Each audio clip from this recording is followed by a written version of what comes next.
کبھی آپ خان کے فین ہوا کرتے تھے، اچانک یہ تبدیلی کیوں آئی؟ آپ کو پتا ہے کہ اگر تخت نہ ملے نا تو پھر تختہ ملتا ہے۔ یہ گلا شکوہ جو ہمارے پی ٹی آئی کے یوٹیوبرز یا صحافی کرتے ہیں نون لیگ کو، انہیں کیوں گلا کرتے ہیں؟ ان کے اختیار میں تو کچھ نہیں ہے کہ جو ہینڈلرز ہیں وہ سکون سے اپنے گھروں میں بیٹھے ہوئے ہیں، آپ نے پھر بلی چڑھایا تو ایک عوامی لیڈر کو۔ فوج اور پرائم منسٹر سیم پیج، کیا سارے ادارے پرائم منسٹر کو اسسٹ کرتے ہیں؟ سیم پیج والی کون سی بات ہے کہ پاکستان میں جو اشرافیہ حکومتیں گراتا ہے اور لاتا ہے وہ کبھی بھی کسی شخص کو اس لیول پہ پاپولر نہیں ہونے دیتے کہ حکومت میں وہ کوئی دخل دے۔ کیوں ایک خوف ہوتا ہے کہ جب میری عید آتی ہے مجھے ایون، یعنی آپ میرا سوشل میڈیا پہ دیکھیں، دیوالی ہوتی کوئی مبارکباد بھی بہت کم ہی لوگ آپ کو دیں گے، خوف میں مبتلا ہوتے ہیں کہ کہیں فتویٰ نہ آ جائے۔ پاکستان میں اس وقت جو توہین مذہب والا ایشو ہے یہ اتنا خطرناک ہے، میں تو بھگت رہا ہوں نا خود۔ حماس کی جدوجہد کو آپ کیسے دیکھتے ہیں؟ اس پر آپ کی کیا رائے ہے؟ لوگ کہتے ہیں جی آئی ایس پی آر سخت سٹیٹمنٹ دے، کیا سٹیٹمنٹ دے کہ ایٹم بم پھینک دیں گے اسرائیل کے اوپر؟ السلام علیکم، ست شری اکال، میں ہرمیت سنگھ ہوں اور آپ دیکھ رہے ہیں میرا پوڈ کاسٹ۔ آج کا پوڈ کاسٹ بڑا مختلف ہے اور بڑا خاص ہے۔ اس کی وجہ یہ کہ آج ہم جہلم کے شہر میں آئے، اور جہلم کی جب بات ہوتی ہے تو پھر ظاہری بات ہے آپ کو اندازہ ہو گیا ہوگا کہ آج ہماری جو بیٹھک ہے وہ کس شخصیت کے ساتھ ہونے والی ہے۔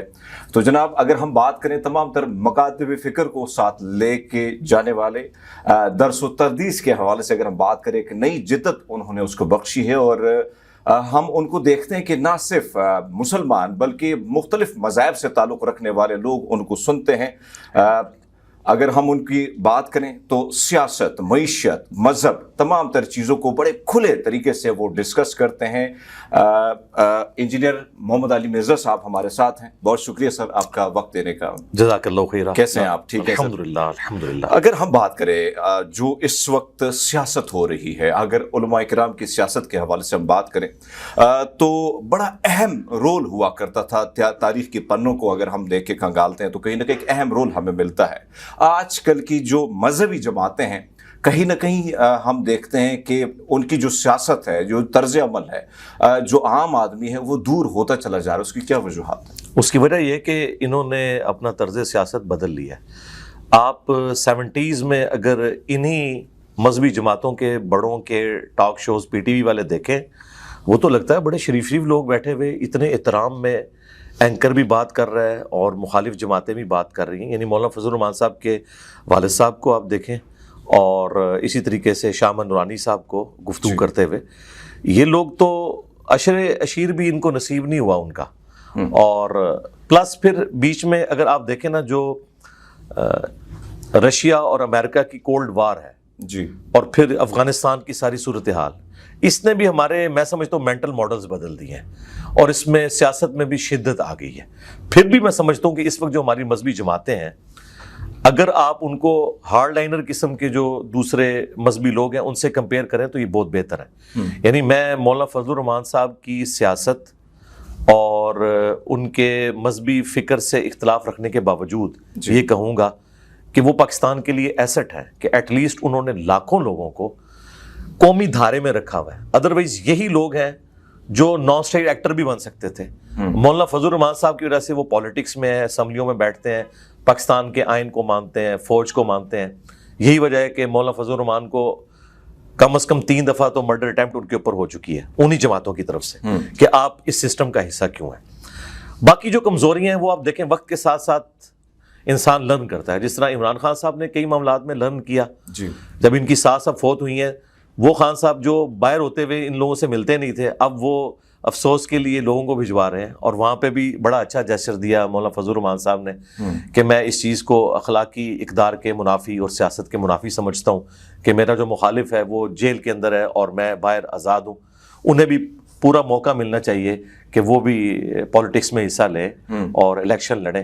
تو میں سمجھتا ہوں اس اعتبار سے آپ دیکھیں تو یہ چند ایک جو ہمارے بزرگ سیاستدان ہیں نا، مولانا فضل الرحمان صاحب یا اسی طریقے سے آپ وہاں پہ سراج الحق صاحب کو دیکھیں، ان میں پھر بھی کافی نارمز ہیں۔ نچلے لیول کے اوپر جو آپ کو سختی تھوڑی بہت نظر آتی ہے ایک دوسرے کے بارے میں الفاظ استعمال کرتے ہوئے، تو اس کو درگزر کرنا چاہیے۔ اس میں تو پھر پی ٹی اے والے میرے خیال ہے ان سے 2 ہاتھ آ گئی ہیں اگر آپ دیکھیں اپنی زبان کے اندر، اور نون لیگ اور پیپلز پارٹی والے وہ بھی بعض اوقات اپنے معاملات اس طریقے سے لے کے چلتے ہیں، لیکن چونکہ ینگ جنریشن خان صاحب کے ساتھ اٹیچ ہے، تو ینگ جنریشن کے ساتھ یہ بلٹ ان ایک پرابلم بائی ڈیفالٹ اٹیچ ہے کہ وہ جذباتی رویوں کے ساتھ بیہیو کرتے ہیں.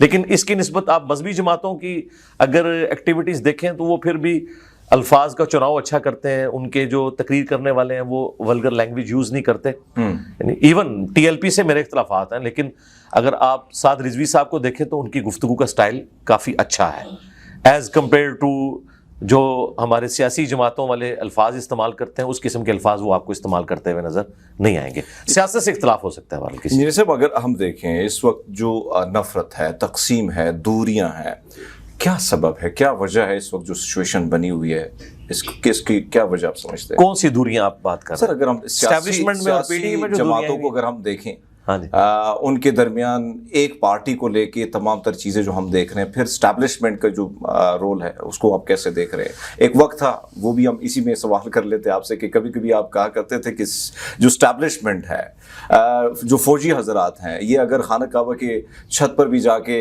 یہ سجدہ کر لے اور کہیں کہ ہمارا سیاست سے کوئی لینا دینا نہیں ہے، لیکن عوام پھر بھی نہیں مانے گی. آج آپ اس بیان کے ساتھ کیا ہیں؟ جی میں آج بھی قائم ہوں، بلکہ میں تو کہوں گا 2 دفعہ بھی کریں تب بھی نہیں ہوگا ایسے. اس کی وجہ یہ کہ 9 مئی 2023 کے بعد حالات و واقعات کافی زیادہ بدلے ہیں، اور اس کی وجہ سے اب اسٹیبلشمنٹ میرے خیال ہے پہلے سے زیادہ اسٹرانگ ہو کے سامنے آئی ہے. ان کو جواز بھی ایک مل گیا. اب اس کے پیچھے کون تھا؟ الٹیمیٹلی یوز ہونے والے پی ٹی آئی کے لوگ تھے، اس میں تو کوئی شک نہیں ہے. آپ یہ کہہ نہیں سکتے کہ جو لوگ ضمانتیں اپنی کرواتے پھر رہے ہیں یہ ہمیں ویڈیو کیمروں میں وہاں نظر نہیں آتے تھے. باقی یہ کہنا کہ جی وہاں سے سیکیورٹی ہٹا لی تھی، جو کچھ بھی تھا، اس قسم کا دانہ اگر ڈالا کسی نے تو چگ تو لیا نا چگنے والوں نے. ہم بھی بڑے لوگ دانہ ڈالتے تھے لیکن ہم نے کبھی چگا نہیں ہے. ہمیں پتہ ہے کہ اس کے بعد کیا ہوگا. خان صاحب کو بڑی احتیاط سے چلنا چاہیے تھا، لیکن خان صاحب کے قریب کچھ ایسے لوگ تھے جنہوں نے ان کو کافی پھونک چڑھا دی تھی کہ آپ بڑے پاپولر ہو گئے ہیں اور انشاءاللہ تعالی انقلاب آ جائے گا.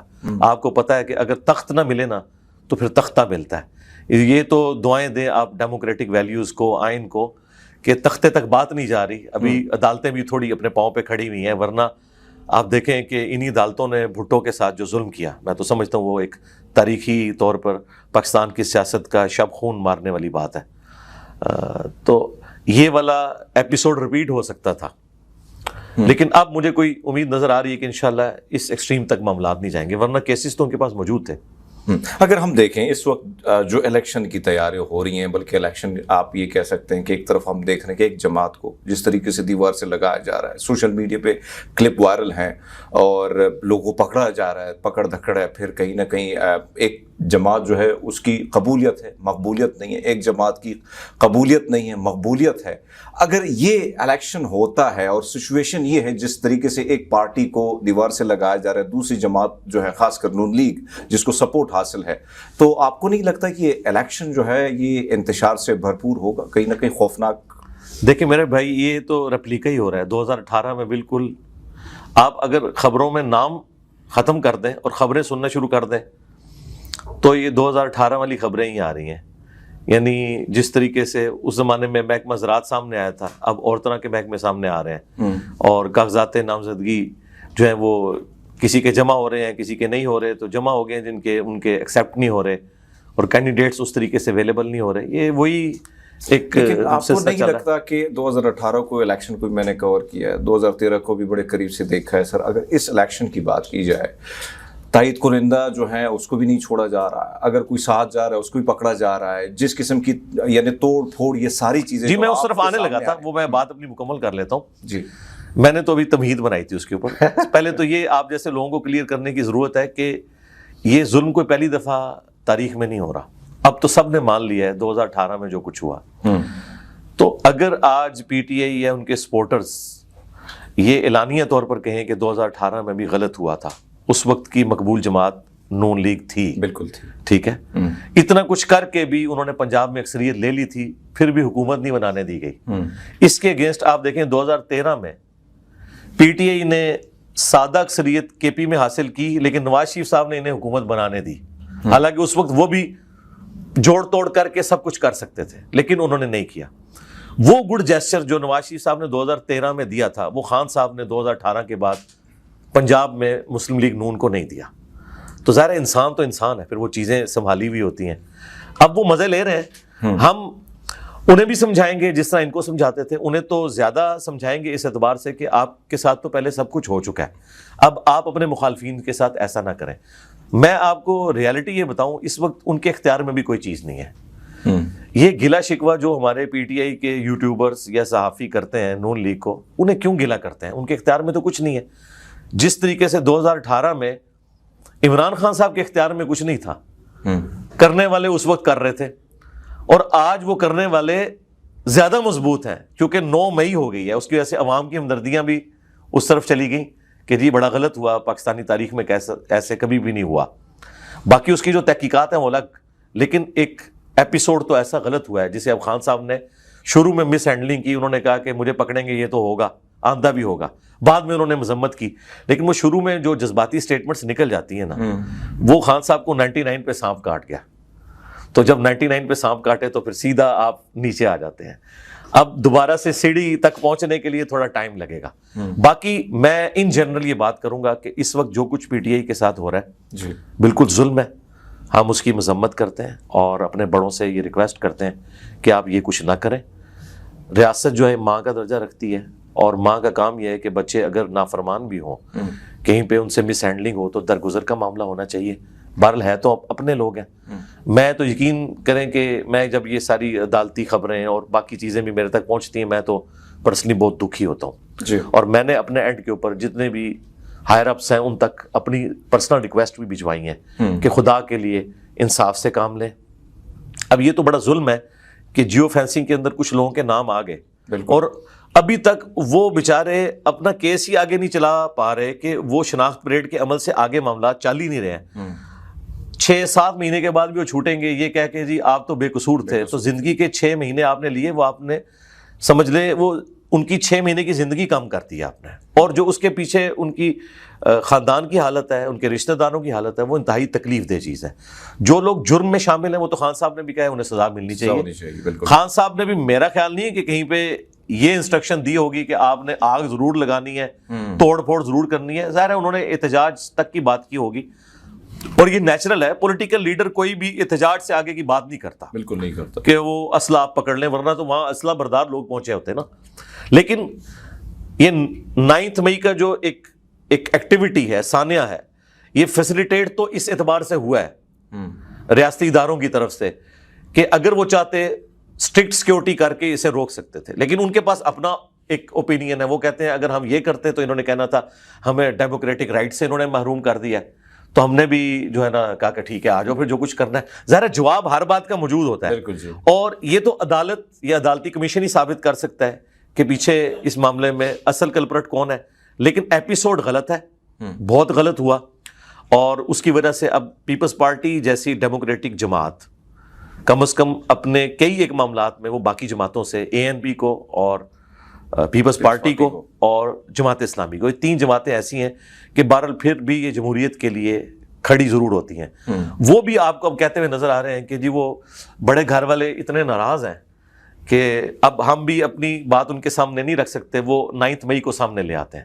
تو یہ 9 مئی جو ہے نا بہت بڑی مثال. اگر ہم دیکھیں، اگر پاکستان کی تاریخ کو کنگال کے دیکھیں تو کہیں نہ کہیں ایسا لگتا ہے کہ یہ ایک تجربہ گاہ ہے، تجربے ہو رہے ہیں. ماضی میں جو آپ نے بھٹو صاحب کا ذکر کیا، پھر ہم ماضی میں جاتے ہیں فاطمہ جناح کے ساتھ کیا ہوا، لیاقت علی خان صاحب کے ساتھ کیا ہوا، جناح صاحب کے ساتھ کیا ہوا.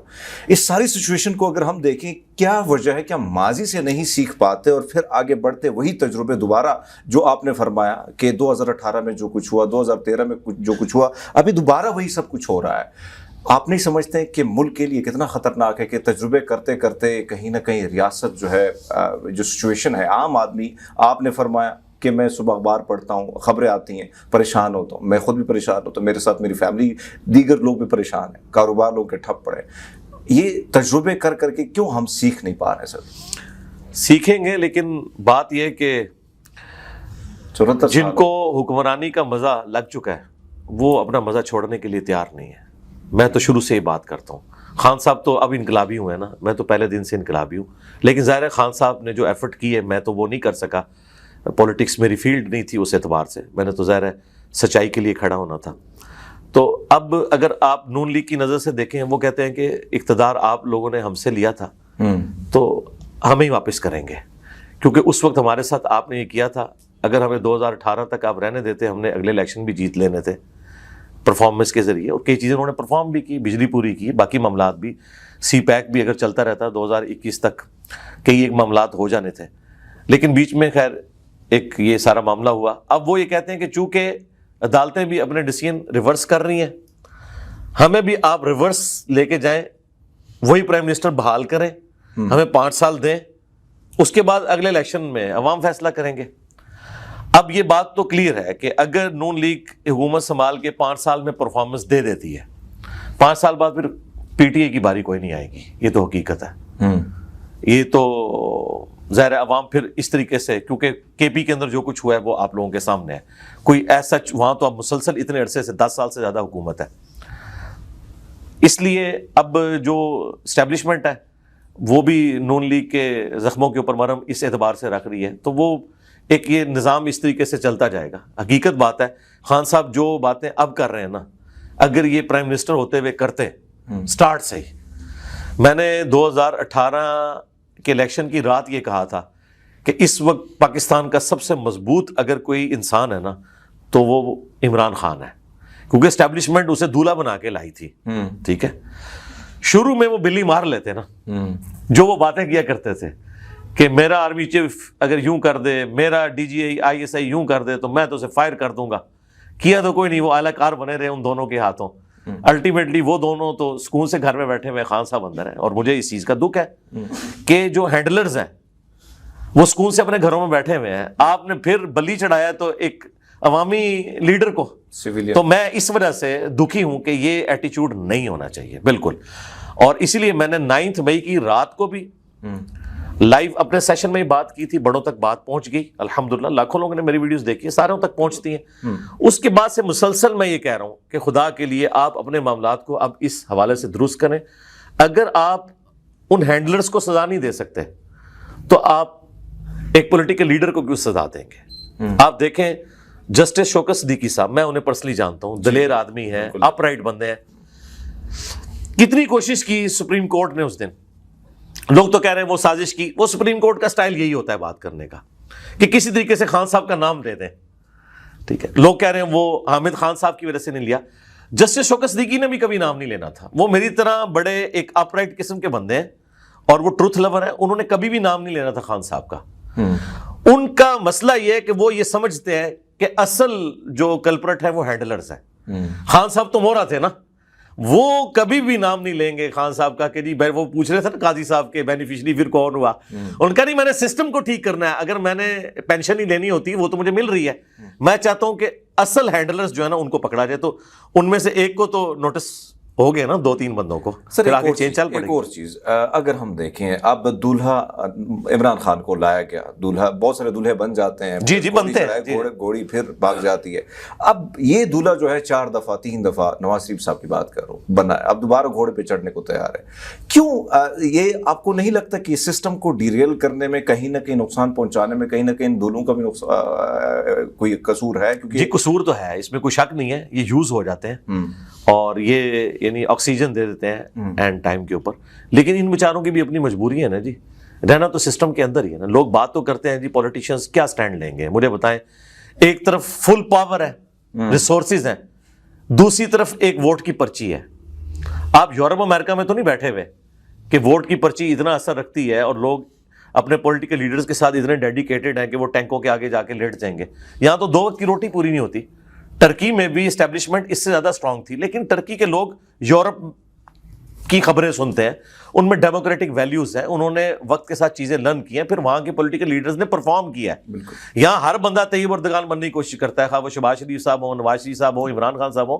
لیکن اس سے پوچھیں کہ آپ نے کوئی ایک مسئلہ انگلی رکھ کے بتائیں جو پاکستان کا پرانا مسئلہ اور وہ آپ نے صحیح طریقے سے حل کر دیا ہو، خواہ وہ صحت کی فیلڈ میں ہو، ایجوکیشن کی فیلڈ میں ہو، کسی فیلڈ میں بھی ہو، جو 100% آپ لوگوں نے ایڈریس کیا ہو. تو کوئی پرفارمنس کریں گے تاکہ عوام کو اعتماد ہو. ابھی اگر میں سمجھتا ہوں کہ اس پوری صورتحال میں کوئی گیم چینجر بندہ ہو سکتا ہے نا، وہ نواز شریف صاحب ہیں، کیونکہ وہ اس وقت پاور کی طرف جا رہے ہیں. جو بندہ پاور کی طرف ہوتا ہے نا اس کے پاس زیادہ ایک راستے کھلے ہوتے ہیں کہ وہ اپنے مخالفین کو بھی تھوڑا سپیس دیتا ہے. خان صاحب تو اس وقت کرنے کی پوزیشن میں نہیں. ہاں خان صاحب اس وقت کر سکتے تھے جب وہ کہتے تھے میں جا کے اس کا AC اتروا لوں گا, میں اسے ٹی وی چھین لوں گا, میں اسے جیل میں ڈلوا دوں گا. جب اس طرح کی باتیں کرتے تھے اس وقت خان صاحب بھی تھوڑے سے معاملات کو ریلیکس کر کے چلتے. باقی وہ جو بیانیہ وہ دیتے ہیں نا کہ جی میں اس لیے نہیں کر سکتا تھا کہ میرا تو بیانیہ یہ تھا کہ میں نے چوروں کو پکڑنا ہے, تو خان صاحب کے ساتھ تو خود سارے چور بیٹھے ہوئے تھے, پہلے تو ان کو پکڑتے, وہ ایک ایک کر کے سارے چور بھی ان کو چھوڑ گئے. تو اب وہ بھی مخالفت میں یعنی دوسری طرف کھڑے ہوئے ہیں. تو خان صاحب سے بھی بہت زیادہ غلطیاں ہوئی ہیں. اس وقت میں ان پرنسپل بات کروں گا کہ پولیٹیکل لیڈرز کے ساتھ یہ والا ظلم نہیں ہونا چاہیے. جس طریقے سے ایک بندے پہ آپ 10 FIRs بناتے ہیں, ایک طرف سے بیل ملتی ہے, پھر اگلی FIR اس کے لیے تیار ہوتی ہے, یہ کوئی طریقہ نہیں ہے.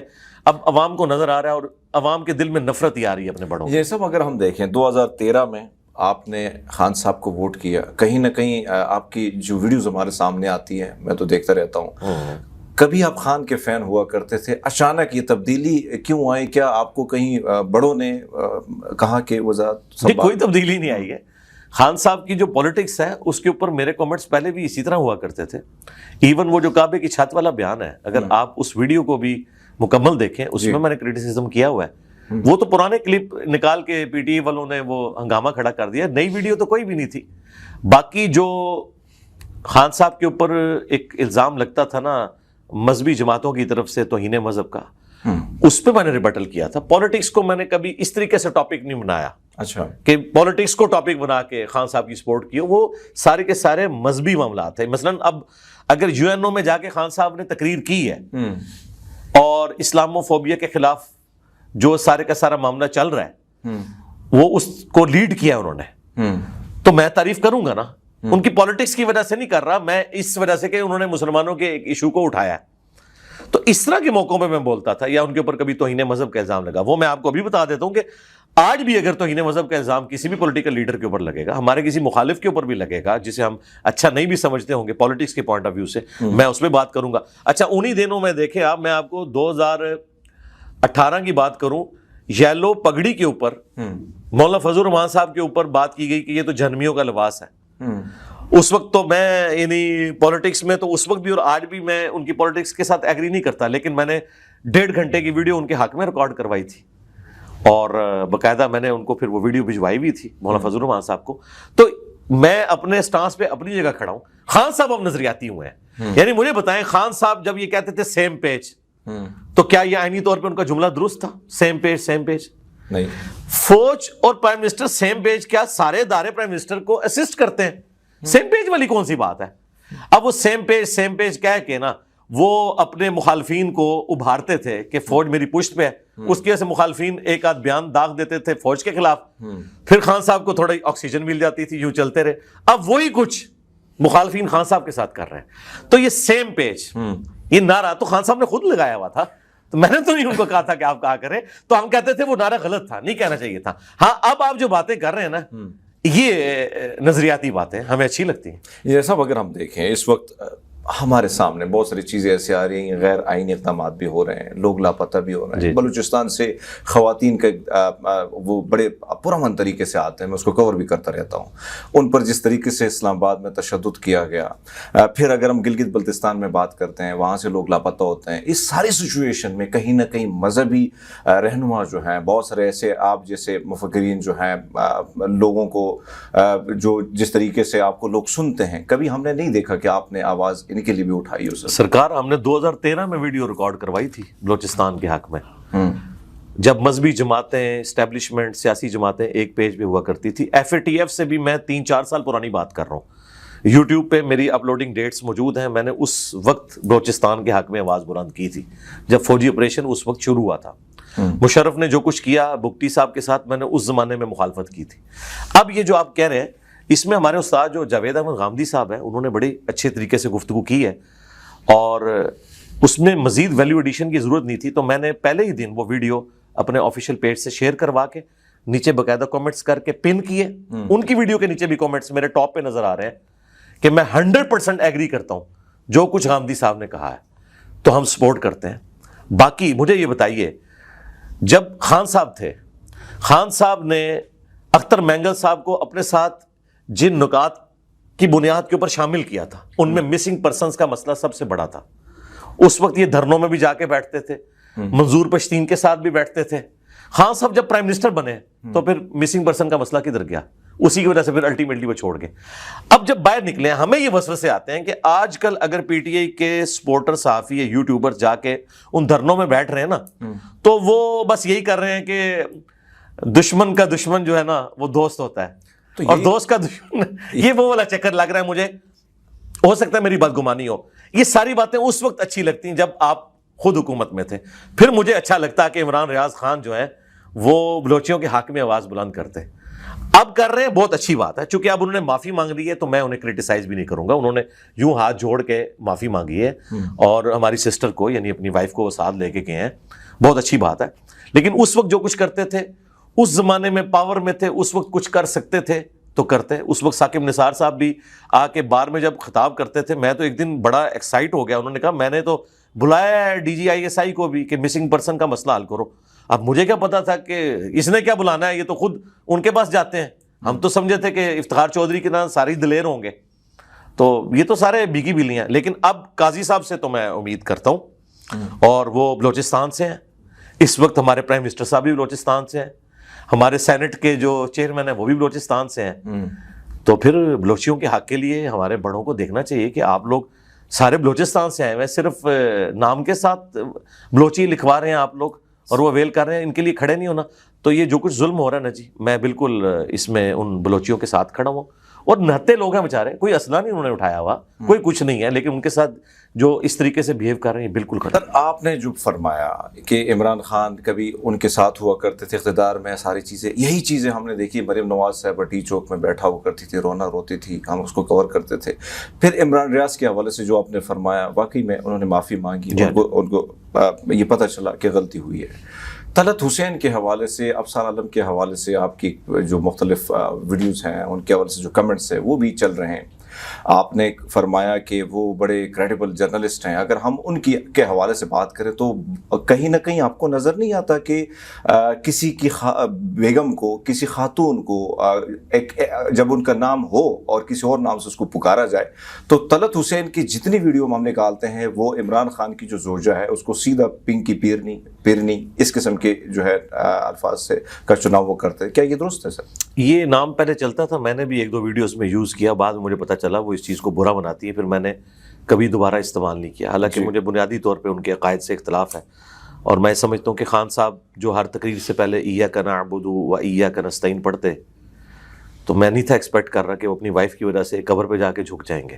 میں تو بڑا دکھی ہوا تھا, اسی وائف کی وجہ سے ہوا. تو اس وقت میں نے آنٹی پنکی لفظ استعمال کیا تھا, پنکی پیرنی نہیں, آنٹی. اب ظاہر آنٹی تو ایک رسپیکٹیبل ورڈ ہے, ظاہر مجھ سے کم از کم وہ 12-13 سال تو عمر میں بڑی ہیں. تو اس کے بعد مجھے پتا چلا کہ پنکی لفظ سے بھی ان کو کوئی مسئلہ ہے, لیکن ویسے ان کے خاندان میں یہ لفظ یوز ہوتا ہے. پھر میں نے وہ بھی یوز نہیں کیا. پھر میں نے یہی کہا کہ خان صاحب کی جو وائف ہیں تو خاتون اول یا اس طرح کا. باقی یہ جو آپ نے بات کی تو اس طرح کے الفاظ بالکل یوز نہیں کرنے چاہیے. جہاں تک طلعت حسین اور ابصار عالم کا مسئلہ ہے تو میں سمجھتا ہوں کہ یہ دونوں صحافی مسنگ پرسن کے حوالے سے تو ہمیشہ ان کا سٹانس وہی رہا ہے جو ہمارا ہے, یا آج کل پی ٹی اے والوں کا وہ رہا ہے, اس میں تو کوئی شک نہیں ہے. اور اینٹی اسٹیبلشمنٹ بیانیے کی بھی بات کریں تو مجھے بتائیں, ابصار عالم کو اب کیا باقی صحافی بتائیں گے کہ اینٹی اسٹیبلشمنٹ بیانیہ کیا ہوتا ہے؟ جو ڈائریکٹ ڈسا ہوا ہے فیض حمید صاحب کا, جس کا بیٹا پوری زندگی کے لیے ایک ذہنی مریض بن گیا باجوہ صاحب کی وجہ سے. ہم ان کو درس دیں گے؟ میرا خیال ہے انہوں نے پریکٹیکلی ثابت کیا ہے کہ وہ کھڑے ہوئے ہیں. باقی پولیٹیکلی کسی جماعت کے ساتھ ایفیلیشن ہونا کسی کی, یا اس کی طرف جھکاؤ ہونا, وہ تو تمام صحافیوں کا کہیں نہ کہیں ہوتا ہے, اس میں کوئی شک نہیں. مسئلہ اس وقت ہے کہ جب کوئی غلط کام وہ جماعت کرے اور آپ اس کے اوپر پردہ ڈالیں, یہ کام نہیں ہونا چاہیے. میں نے ان دونوں سے میری ڈائریکٹ تو ملاقات کوئی نہیں ہے, میں تو ذرا وی لاگز ہی دیکھتا ہوں. جہاں پہ کوئی غلط چیز ہوتی ہے میں اس کو ہائی لائٹ کر دیتا ہوں نیچے کومنٹس میں جا کے کہ یہ بات آپ نے غلط کی ہے, یہ بات آپ نے ٹھیک کی ہے, یہ آپ کو نہیں کرنی چاہیے تھی. تو وہ ہم وقتاً فوقتاً ہائی لائٹ کر دیتے ہیں. باقی میری ڈائریکٹ ملاقات تو کسی کے ساتھ. اگر ہم دیکھیں مختلف سیاستدانوں کی بات کی جائے, اگر ان کے کریکٹر پر بات کی جائے, ماضی پر بات کی جائے, اگر ہم عمران خان کی بات کریں, وہ خود بھی ایکسیپٹ کرتے ہیں کہ کئی نوجوانی میں وہ پلے بوائے تھے, وہ ایکسیپٹ کرتے ہیں. لیکن ابھی اگر ہم دیکھیں ان کا رجحان, پھر آپ کی ایک ویڈیو اس حوالے سے بھی گردش کرتی ہے, اور پھر اب تنقید کا نشانہ بھی بنے کیا ویڈیوز ہیں مجھے بتائیں. میں نے ذاتی پلے بوائے کے حوالے نہیں میں نے تو یہ لفظ کبھی یوز ہی نہیں کیا. یہ میں نے ان کے لیے کبھی نہیں یوز کیا ہے. بالکل تو پھر یہ پی ٹی آئی کی جو نوجوان ہے سوشل میڈیا میں نے ذاتیات کے اوپر کیوں اٹیک کرنا ہے؟ جی سیدھی سی بات. اسی کے ساتھ ایڈ کیجیے گا, کیا یہ درست ہے اگر ماضی سے, کیونکہ اگر ہم اسلام کی بات کر لیتے ہیں, کیونکہ اس وقت ملک مسلمانوں کی بہت بڑی تعداد ہے, ماننے والے بہت ہیں, تو اسلام میں بھی یہی ہے کہ ماضی میں جو کچھ آپ کا کریکٹر رہا ہو, اگر آپ جو کچھ ہیں اسی چیز کو فالو کریں. اس چیز کو آپ کیسے؟ میں تو کہتا ہوں ابھی بھی اگر ان کے کریکٹر میں کوئی جھول ہے نا تو وہ ان کا اور اللہ کا معاملہ ہے. ہم کسی کی ذاتی زندگی کے اندر کوئی دخل نہیں دیتے. ذاتی اگر آپ زندگی میں جائیں گے اور اس طریقے سے گھسنے کی کوشش کریں گے, کسی کی ویڈیوز کو لیک کریں گے, تو قرآن نے تو کہا ہے کہ آپ نے کسی کے بارے میں بدگمانی نہیں کرنی, تجسس نہیں کرنا, کسی کے چھپے ہوئے راز کو یوں نہیں نکالنا. لیکن اب بات یہ کہ جو لوگ اس قسم کی باتیں کر رہے ہیں اور وہ کہہ رہے ہیں کہ جی خان صاحب کی زوجہ کے ساتھ یہ کچھ صحافیوں نے کیا. خان صاحب کنٹینر پہ مریم نواز کو خود کیا کہتے رہے ہیں؟ دیکھیں نا, زبان تو بھئی تم میرا نام نہ اتنی دفعہ لیا کرو ورنہ یہ ہو جائے گا. اب بات یہ ہے کہ یہ سب کچھ ساری طرف سے ہوتا رہا نا. اصل مسئلہ ہے کہ آپ کسی ایک کو سنگل آؤٹ تو کر نہیں سکتے. ہم کہتے ہیں کہ یہ بھی غلط ہے اور جو کچھ وہ کر رہے ہیں وہ بھی غلط ہے. کسی اصول کے اوپر کھڑے ہو نا, ایک اصول کے اوپر طے کر لیں کہ بھئی پالیٹکس میں فوج کا کردار نہیں ہونا چاہیے. پھر یہ نہیں ہے کہ خان صاحب کو لانے کے لیے ہونا چاہیے, نواز شریف کو لانے کے لیے نہیں ہونا چاہیے, دونوں کے لیے نہیں ہونا چاہیے. یہ تو نہیں. میں آپ کو بھی بتاؤں, ابھی خان صاحب جب ایک طرف یہ کہہ رہے تھے کہ جی آئین کی حکمرانی, پھر ساتھ ساتھ کیوں کہہ رہے تھے میری آرمی چیف سے ملاقات کراؤ, میں نے اس سے ملنا ہے. اپنے زمانے میں تو کہتے تھے کہ اپوزیشن کے بندے کا کیا کام ہے, وہ تو پرائم منسٹر کو رپورٹنگ ہوتا ہے. اب ہم کون سی بات صحیح مانیں؟ میرے خیال ہے خان صاحب کو نہیں ملنا چاہیے. ان کا کوئی کام نہیں کہ آرمی چیف سے ملاقات کریں. اداروں کو آزاد ہونا چاہیے. ملیں گے پھر ان کو کہیں گے آپ کو ایکسٹینشن دوں. یہاں میں کہہ رہے تھے باجوہ صاحب نے کیا, ادھر باجوہ صاحب کہہ رہے تھے میں پھر ایکسٹینشن دے دیتا ہوں. تو میں اپنے لیڈرز کے بارے میں, ان کو میں پہلے تو مذہبی پیشوا نہیں مانتا, یہ پولیٹیکل لیڈرز ہیں. اور یہ پالیٹکس بھی ایک پاکستان کی پالیٹکس, ورنہ تو صحافت تو اور پالیٹکس جو ہے یہ تو نبیوں والا کام ہے, آپ سچائی کے لیے کھڑے ہوتے ہیں. تو لیکن یہ لوگ اس طرح نہیں کرتے. یہ کہتے ہیں آپ ہمیں لیں پھر انشاءاللہ سب کچھ ٹھیک ہے. اگر ہم دیکھیں جب آپ مقبول ہوتے ہیں, فین فالوئنگ بڑھ جاتی ہے, ماشاءاللہ آپ کو بہت سارے لوگ سنتے ہیں, اوورسیز بھی سنتے ہیں, پاکستانی بھی سنتے ہیں. اور میں تو یہ بات آن اسکرین کہہ رہا ہوں کہ میں بھی آپ کو سنتا رہتا ہوں. بہت سارے ایسے لوگ ہیں جو سکھ کمیونٹی سے, ہندو کمیونٹی سے آپ کو سنتے رہتے ہیں. جب آپ مقبول ہو جاتے ہیں کہیں نہ کہیں دل کرتا ہے کہ سیاست کی طرف آئیں. انجینئر صاحب اگر آپ سیاست کی طرف آئیں گے تو منشور کیا ہوگا, نعرہ کیا ہوگا, ایسا کوئی رکھتے ہیں خواہش سر کی؟ مجھے کبھی وسوسہ بھی نہیں آیا کہ میں نے یہ کام کرنا. اچھا جی. اس کی وجہ یہ کہ میں یورپ اور امریکہ میں تو نہیں بیٹھا ہوا, میں بیٹھا ہوں پاکستان میں, اور میں اتنی بڑی کاز کے لیے کام کر رہا ہوں. اور پاکستان میں ایک طبقہ اتنا اسٹرانگ ہے جو حکومتیں گراتا ہے, نئے پرائم منسٹر لے کے آتا ہے کہ وہ آپ کے ساتھ کچھ بھی کر سکتا ہے, جھوٹے الزامات لگا کے بھی, اسکینڈلز بنا کے بھی. تو میں تو دین کی لیگیسی لے کے چل رہا ہوں, تو میں یہ افورڈ ہی نہیں کر سکتا کہ میں اپنے مشن سے ایک ہٹ کے اڑتا تیر جو ہے وہ بغل میں لے لوں اور ایک خام خواہ ایک نئی کنٹروورسیز کریٹ کرنا شروع کر دوں. میں ابھی کچھ نہیں کرتا تو اتنا کچھ ہو جاتا ہے. پھر اللہ کا شکر ہے میں چونکہ زندہ ہوں, میں اسے ریبٹل کرتا ہوں. ہر ایک چیز پھر کچھ عرصے میں ایڈریس ہو جاتی ہے. الٹیمیٹلی جو ہمارا سٹانس ہے وہی ٹھیک نکلتا ہے. ہماری اوپر جو الزامات لگے ہوتے ہیں خود بخود وقت کے ساتھ ختم ہو جاتے ہیں. لیکن اگر میں نے یہ کام شروع کر دیا تو آپ یاد رکھیے گا کہ پاکستان میں جو اشرافیہ حکومتیں گراتا ہے اور لاتا ہے وہ کبھی بھی کسی شخص کو اس لیول پہ پاپولر نہیں ہونے دیتے کہ حکومت میں وہ کوئی دخل تھے. خان صاحب جب امریکہ سے وہ تقریر کر کے واپس آئے تھے, جس طریقے سے خان صاحب کا استقبال ہوا تھا نا ایئرپورٹ پہ, بالکل, تو میں اپنے بھائیوں سے کہہ رہا تھا خان صاحب کا آج سے ڈاؤن فال شروع ہو گیا, ان کے کان کھڑے ہو جائیں گے. وہ کبھی بھی نہیں پسند کرتے کہ کوئی بندہ اتنا پاپولر ہو جائے کہ کل کو ہمارے لیے مصیبت بن جائے. یہ اتنا بڑا اس نے اتفاق ہے کہ پاکستان کی ہسٹری کے سارے پرائم منسٹر ہی غلط ہیں, کسی کو بھی آپ ٹائم پورا نہیں کرنا دیتے. اتنی حیران کن بات ہے. بالکل. تو اور دوسرا طبقہ ہمیشہ اپنے آپ کو ٹھیک سمجھتا ہے. 100% ایسا ہی ہو رہا ہے. یعنی آپ جتنی دفعہ وہ لوڈو کا پھینکتے ہیں دانا, تو ہمارے پولیٹیکل لیڈرز کے کیس میں ہمیشہ 0 ہی آتا ہے اور آپ کا چھکا ہی لگتا ہے ہمیشہ. اس کا مطلب ہے کہ معاملہ کچھ خراب ہے. تو میں نہیں سمجھتا کہ میں اتنے متبرک کام میں ایک خام خواہ ایک ٹانگ اڑا لوں اس کام میں بھی اور اس کام سے بھی جاتا رہوں. ہاں یہ ضرور ہے کہ سچائی کے لیے کھڑے ہوں گے, اپنے بڑوں کو سمجھاتے رہیں گے. جب کبھی بھی کوئی مسئلے آتے ہیں, اب یہ پی ٹی آئی کے لوگوں کا مسئلہ تھا, اور یہ پچھلے دنوں وہ جو چھوٹے بچے سے ایکسیڈنٹ ہو گیا, اس کی وجہ سے ہمارے جو چھوٹے بچوں کے اوپر FIRs کٹ رہی تھی, میں نے اس کے اوپر آواز اٹھائی. ایون آئی جی صاحب کو ویڈیو بھی بھیجی, انہوں نے دیکھی بھی, پسند بھی کیا. انہوں نے کہا انشاءاللہ ہم اس معاملے کو بہتری کی طرف لے کے جائیں گے. اب شکر ہے FIR تو نہیں کٹ رہی. اور اسی طریقے سے آرمی چیف کے سامنے بھی ہم اپنے معاملات کو رکھتے رہتے ہیں, ویڈیوز کی شکل میں ان تک پہنچتی ہیں. ISPR کے اندر باقاعدہ ہمارے کئی اسٹوڈنٹس بیٹھے ہوئے ہیں, باقاعدہ سیلز کے اندر میری ویڈیوز ایک ایک, میں تو تصویر بھی لگا دیتا ہوں نا تاکہ رسپیکٹو بندے تک وہ میسج پہنچ جائے, وہ ایک ایک چیز پہنچتی ہے اوپر تک. میں یہی کر سکتا ہوں نا, اپنی زبان سے حق بات کو بیان کروں گا. باقی جب میں سسٹم کا حصہ بنوں گا نا, میں نے تو کوئی مذہبی جماعت بھی نہیں اڈاپٹ کی, اس وجہ سے کہ پھر مذہبی جماعت ایک کلٹ بنتی ہے اور اس کے بڑے کی غلط باتوں کا بھی آپ کو دفاع کرنا پڑ جاتا ہے. میں یہ رسک لے نہیں سکتا. میں تو اپنی کوئی غلطی ہونا اس کے اوپر میں سرنڈر کر دیتا ہوں کہ یار یہ مجھ سے مس ہینڈلنگ ہو گئی, مجھے یہ بات نہیں کرنی چاہیے تھی. تو اب مجھے کچھ بھائیوں نے ویڈیوز کے نیچے آ کے کامنٹس کیے, کرسچنز نے, کہ آپ ہمیں عیسائی کیوں کہتے ہیں, ہم تو عیسائی نہیں ہیں. تو وہ دن ہے, آج کا دن ہے. میں نے عیسائی ورڈ یوز نہیں کیا. ایک دو دفعہ سلپ آف ٹنگ ہوا تو میں نے فوراً اسی وقت ویڈیو میں ایڈیٹنگ کروائی, یا میں نے اسے ریپیٹ کیا کہ نہیں عیسائی نہیں, کرسچن. کیونکہ میں نے, جب ایک لوگ اپنی کمیونٹی کے لیے برائی کا لفظ یہ سمجھتے ہیں کہ انہیں عیسائی کہا جائے, وہ کہتے ہیں آپ عیسیٰ ابن مریم سے نہ ہمیں جوڑیں, آپ کرائسٹ کا لفظ استعمال کریں. اس طریقے سے ہم بھی کہتے ہیں کہ مسلمانوں کو محمدن کا ورڈ جو ہے یہ گوروں نے دیا ہے, ہم مسلم ہیں, ٹھیک ہے, ہمیں مسلم کہلوانے پہ ہی فخر ہونا چاہیے. ہم کسی ایک شخصیت کے ساتھ اس دین کو نہیں جوڑنا چاہتے, ہم تو تمام پیغمبروں کا احترام کرتے ہیں الحمدللہ. تو اس طریقے سے جب کچھ چیزیں پتہ چلتی ہیں تو میں الحمدللہ رجوع کرتا ہوں. لیکن یہ جو پالیٹکس والا معاملہ ہے نا جی, توبہ اللہ بچائے پاکستان کی پالیٹکس سے. دیکھ لیں آپ یہاں پہ کتنے کتنے شریف لوگ ہیں, ان کے اوپر کیا کیا الزامات لگتے ہیں, بندہ حیران ہو جاتا ہے کہ کیسے کیسے جھوٹے الزامات. آپ دیکھیں, آپ صحافیوں کی بات کر رہے ہیں جی, حامد میر صاحب کے اوپر جو کچھ صدیق جان صاحب بولتے رہے, پیچھے ہٹے ہیں آپ. انہوں نے کہا مجھے الفاظ کا چناؤ میں نے غلط کیا. منصور علی خان نے بڑی اچھی بات کی اپنے ایک ویلاگ کے اندر. انہوں نے کہا کہ آپ ہم سے اختلاف رکھیں لیکن ہمیں یہ کیوں کہتے ہیں کہ ہم نے لفافہ کسی سے لیا ہے, آپ کے پاس کیا ثبوت ہے؟ میری ایفیلیشن بھی تو ہو سکتی ہے. کیا میں یہ کہوں کہ صدیق جان یا عمران خان صاحب سے لفافے لیتا ہے تو ان کو برا نہیں لگے گا؟ وہ کہیں گے نہیں, ہم اپنی مرضی سے ان کی پالیٹکس کو سپورٹ کرتے ہیں. تو اس طرح کسی اور صحافی کے کیس میں بھی ہو سکتا ہے نا. آپ یہ کیوں کہتے ہیں کہ کوئی زر خرید ہے؟ انہوں نے کہا میں اپنی پرانی ویڈیوز بھی ڈیلیٹ کر دوں گا, مجھے وہ الفاظ نہیں استعمال کرنے چاہیے تھے. اور یہ بلوچوں والے مسئلے میں نے حامد میر صاحب کو دیکھا, حالانکہ یہ حامد میر صاحب وہ ہیں جن کی وجہ سے PTI کی گالیاں مجھے خان صاحب کے پرائم منسٹر ہونے کے دور میں کھانی پڑی. آپ دیکھیں اوریہ مقبول جان صاحب سے میری ملاقات ہوئی 2018-19 میں, وہ جہلم آئے تھے.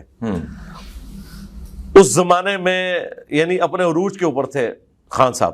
تو میں نے اس وقت ایک ویڈیو کو ریکارڈ کری, اس میں نے حامد میر صاحب کا بھی ذکر کیا تعریفی کلمات کے ساتھ, شاہ زیب کا اور سلیم صافی صاحب کا. وہ PTI والے اس زمانے میں بھی یہ جی ہاں, آج PTI والوں کی آنکھوں کا تارا ہے حامد میر صاحب. اب دیکھیں, میں تو ادھر ہی کھڑا ہوں, میں تو آج بھی کہتا ہوں کہ حامد میر صاحب سے آپ لاکھ اختلاف رکھیں لیکن وہ بندہ اپنی کاز کے ساتھ مخلص ہے, جو بھی اس کی کاز ہے. کہ وہ مسنگ پرسن کے لیے بندہ بولتا ہے, وہ آئین کے لیے بولتا ہے, اینٹی اسٹیبلشمنٹ بیانیہ اس کا ہے, اس میں کوئی شک نہیں ہے. باقی وہ جو غلطیاں ہیں نواز شریف صاحب کی, زرداری صاحب کی, خان صاحب کی, وہ اس زمانے میں بھی کہتا تھا, آج بھی کہہ رہا ہے. یہ نہیں ہے کہ وہ نہیں کہہ رہا. اب ہوتا یہ تھا کہ وہ چند ایک کلپ کو اٹھاتے ہیں PTI والے جس میں انہوں نے خان صاحب کے خلاف بولا تھا, اس زمانے میں وہ کہتے ہیں یہ دیکھو یہ تو نون لیگ کا بندہ ہے. حالانکہ اسی زمانے میں وہ نون لیگ کو بھی کرٹیسائز کرتے تھے, وہ پیپلز پارٹی کو بھی کرٹیسائز کرتے تھے. پک اینڈ چوز نہیں ہونا چاہیے. صاحب اگر ہم دیکھیں, کہا جاتا ہے, ایک تاثر یہ بات پایا جاتا ہے کہ آپ کا ایک الگ مسلک ہے. بہت سارے مسلکوں کے لوگ آپ سے اختلاف بھی کرتے ہیں, آپ پر اٹیکس بھی ہوئے ہیں, آپ پر گستاخ کے جو ہیں وہ الزامات بھی لگے ہیں, اور کہیں نہ کہیں وہ کہتے ہیں لوگوں کو آپ گمراہ کر رہے ہیں. دیکھیں, تمام مکاتب فکر کے لوگ ایک دوسروں کے جو بڑے فرقوں کے علماء ہیں ان کے بارے میں بھی یہی سٹیٹمنٹ دیتے ہیں. صرف مجھے سنگل آؤٹ نہ کریں, وہ ایک دوسرے کے بارے میں بھی یہی سٹیٹمنٹ دیتے ہیں. طارق جمیل صاحب جس فرقے سے تعلق رکھتے ہیں نا, دیوبند کا فرقہ, بریلوی انہیں گمراہی سمجھتے ہیں. اسی طریقے سے الیاس قادری صاحب بریلوی فرقے سے تعلق رکھتے ہیں نا, دیوبند انہیں گمراہی سمجھتے ہیں. ہاں, میرے خلاف ذرا زیادہ محاذ اس لیے کھڑا ہو گیا کہ یہ سوشل میڈیا کا دور ہے. اب مجھے بتائیں, خان صاحب پاکستان کی ہسٹری کے سب سے پاپولر لیڈر کس وجہ سے بنے ہیں؟ سوشل میڈیا کی وجہ سے. ورنہ میں آپ کو وثوق سے کہتا ہوں کہ اس وقت اگر بھٹو صاحب ہوتے ہیں نا, تو وہ خان صاحب سے بھی زیادہ مقبول ہوتے ہیں. ان کی سپیکنگ پاور, ان کے بولنے کا انداز کمال کا انداز تھا. لیکن اس زمانے میں اتنا میڈیا نہیں تھا. خان صاحب تو بھٹو صاحب کو پیچھے چھوڑ گئے ہیں میڈیا کی برکت سے. اسی طریقے سے اس زمانے میں اگر مولانا مودودی ہوتے تو جو عروج ان کو اس زمانے میں ملتا اپنے علم کی وجہ سے, شاید جو اس وقت ملا ہے وہ اس سے زیادہ کے حقدار تھے، لیکن انہیں وہ ریسورسز نہیں ملے. مجھے ریسورسز ملے، سوشل میڈیا ملا، ہر بندے تک میری آواز پہنچی. اس وجہ سے میرے مخالفین کی چیخیں بھی پھر اسی لیول کی ہوں گی، کیونکہ جب کوئی بندہ وائرل ہوتا ہے نا تو مخالفین اس طرح کا پروپیگنڈا کرتے ہیں. لیکن اللہ کا شکر ہے، میں اتنا حوصلہ رکھتا ہوں کہ میں تمام مکاتب فکر کو مسلمان سمجھتا ہوں، ان کے پیچھے نمازیں پڑھتا ہوں، چندے ان کو دیتا ہوں. میں نے کوئی اپنی چندہ بک نہیں بنائی، مسجد نہیں بنائی، مدرسہ نہیں بنایا، انہی کے پیچھے نمازیں پڑھتا ہوں. میں نے اس کو کلٹ بھی نہیں بننے دیا، کوئی جماعت تک نہیں بنائی، کوئی پیری مریدی کا نظام نہیں بنایا. ایون نان مسلمز کی آپ نے بات کی کہ وہ سنتے ہیں، وہ کیوں سنتے ہیں؟ اس وجہ سے نہیں کہ میں ان کی کوئی جھوٹی تعریف کرتا ہوں، وہ باتیں وہی سنتے ہیں جو میں نیچرل کر رہا ہوں اپنے سٹائل کے اندر. بالکل. اب تو میں نے سکھ کمیونٹی کو یعنی ایک سامنے رکھتے ہوئے 4 گھنٹے کی پنجابی زبان میں بھی پوڈ کاسٹ ریکارڈ کروائی ہے، کیونکہ اس وقت بھی پنجابی مسلمان بھی کروڑوں کی تعداد میں ہے. 12 کروڑ تو پاکستان میں بیٹھے ہوئے ہیں، ٹھیک ہے، تو 7-8 کروڑ انڈیا کے اندر بھی ہوں گے، اور اس کے علاوہ بھی دوسرے. تو تمام لوگ کیوں سنتے ہیں کہ میں سچائی کے لیے اپنی آواز کو بلند کرتا ہوں. باقی مخالفین تو کرتے ہیں. آپ مسلمانوں کو تو چھوڑیں، ایک کرسچن بھائی بتانے لگے کہ ہمارے پادری صاحب نے کہا انجینئر صاحب کو نہیں سننا، آپ گمراہ ہو جائیں گے. اچھا، اور وہ کون سی چیز نہیں سننی جس میں نے قرآن کی آیت کوٹ کی تھی کہ جیزس کرائسٹ انسان تھے، اور اللہ نے کہا کہ وہ روٹی کھاتے تھے، وہ خدا نہیں ہو سکتے، وہ خدا کے بندے تھے.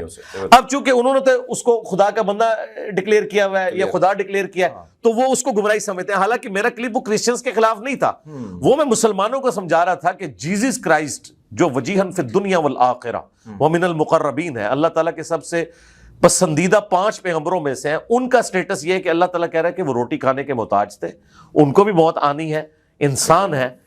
تو تم نے جو اپنے بزرگ بابے کھڑے کر دیے ہیں جن کی قبروں سے جا کے تم مانگتے ہو، یہ تو شاہی کوئی نہیں عیسیٰ ابن مریم کے مقابلے پہ. وہ حضرت عیسیٰ کی تعریف میں تھے، لیکن وہ کلپ کسی نے شیئر کرایا، اس کے نیچے انہوں نے کامنٹس کیے اور پھر انہوں نے روکنے کی کوشش کی. اور ایکسٹرا جوڈیشل جو واقعات ہوتے ہیں پاکستان میں جو نان مسلم کے ساتھ، آ رہا ہوں. لیکن ایک چیز میں اسی کے ساتھ ساتھ اس کو بھی جوڑوں گا. لیکن سر یہ بتائیے گا کہ مناظرہ ہوتا ہے، ہم نے ماضی میں بہت سارے دیکھے ہیں، کہا جاتا ہے کہ یہاں میں نے بہت سارے ایسے لوگ کو دیکھا، وہ آئے انہوں نے ویڈیو بنائی اور پھر کہا گیا دیکھیے جی جناب غائب ہو گئے ہیں، ہم نے ان کو چیلنج کیا تھا.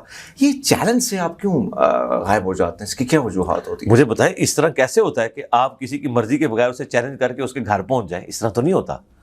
میرا جو چیلنج ہوتا ہے نا وہ ویڈیو میں ہوتا ہے کہ جس طرح کوئی ایک صحافی کہتا ہے کہ میرے فیکٹس اور فگرز کو کوئی چیلنج کرے، یہ میرے فیکٹس اور فگرز ہیں، میں یہ بات رکھ رہا ہوں، تو اس کو ریبٹل کرتے ہوئے دوسرا صحافی اس کے اوپر وی لاگ بناتا ہے.